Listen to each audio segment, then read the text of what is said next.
Guys আমি প্রথম থেকে ব্লগটা শুরু করতে পারিনি, বাট ডোন্ট ওয়ারি, আমি তোমাদের সব আমরা সবাই মিলে চুরি করতে বেরিয়েছি। এক কথায় চুরি করা, ঠিক আছে। এই যে মানে কালকে শিব পুজো, তাই পিছনে দেখো যারা যারা শিব পুজো করে তাদের কাছে তো এটা তারা জানে এটা কী ফুল, আমাকে কমেন্টে অবশ্যই জানাবে। আর ফুলের সাথে সাথে আমরা কুলও চুরি করেছি। এই যে চুরি করা কুল, যা খেয়ে আমার পেট ব্যথা হয়েছে বলে আমি বসে রয়েছি। আমি প্রথম থেকে ব্লগটা শুরু করতে পারিনি, I am so sorry for that. তো যাই হোক, এখন আমরা এখানে বসে রয়েছি। আমি পাটা একটু ভিজিয়েছি জলে, দেখাচ্ছি। তো এই জলে আমি ভিজিয়েছি পাটা, মানে গ্রামে না সব কিছু ন্যাচারালি পাওয়া যায়, ঠিক আছে। এই যে আমার মানে অসাধারণ পা।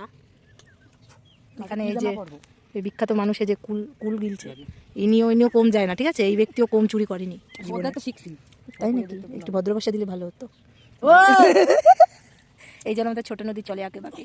ওই যে ঘাসটা দেখছেন না, ওখানে আমরা ফুলগুলো লুকিয়ে রেখেছি। এটা হলো ফুলের বাগান, আমাদের ছোট নদী চলে আঁকে বাঁকে। যাই হোক, আমি পরে আপনাদের সব দেখাবো। মানে এরপরে আকন্দ ফুলের পরে আমাদের লাগবে মাইক ফুল। মাইক ফুলের নাম কি আসলে? ধুতরা ফুল চুরি করাটা, ওটা চুরি করা লাগবে না, ওটা আমাদের বাগানেই আছে।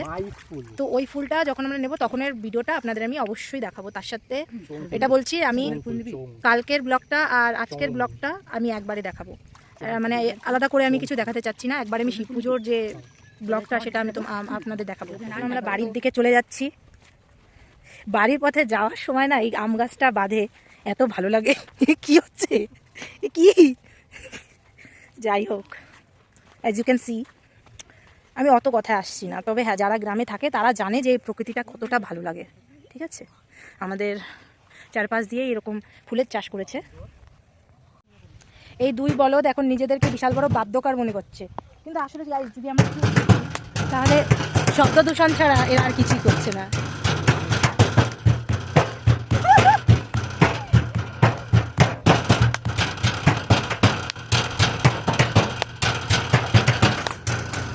অসাধারণ বাদ্য।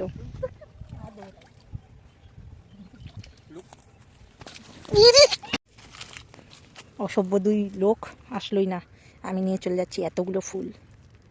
এই ফুলের দাম কতটা হতে পারে জানেন? মার্কেটে প্রচুর, এটা আমরা ফ্রিতেই পেয়ে যাই।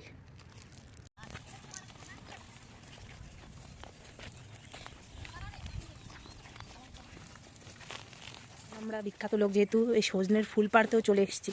এগুলো দিয়ে বড়া খেতে দারুণ লাগে গাইস। আপনারা কে কে খেয়েছেন কিনা আমি অ্যাটলিস্ট জানি না, কিন্তু ফুলগুলো দেখুন, জাস্ট অসাধারণ। তুই পাগল নাকি? তো এই চাদরটা ধর না, চাদরটা ধরা যাবে না। কেন ধরো না না, এটা ভালো দেখে আপেল দাও। দেখা একটু আচ্ছা।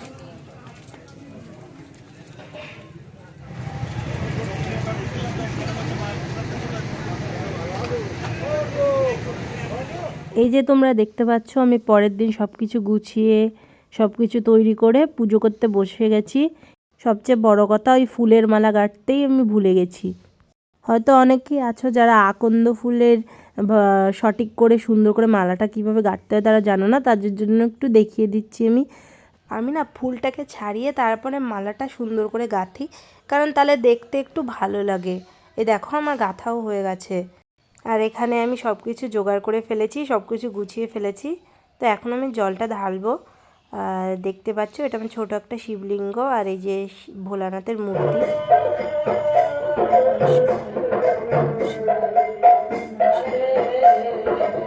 পুজো দেওয়ার পরে আমাদের পাশের বাড়ি একটা অনুষ্ঠান ছিল, তাই সেখানে গিয়ে একটু খেয়ে নিলাম। এবং আজকের ব্লগটা এই অবধি, এর বেশি আমি আর দেখাতে পারলাম না। তোমাদের সাথে দেখা হবে আবার পরের একটা ব্লগে। ততক্ষণ আমার চ্যানেলটিকে সাবস্ক্রাইব করে দিও, কমেন্ট লাইক করে দিও। টাটা।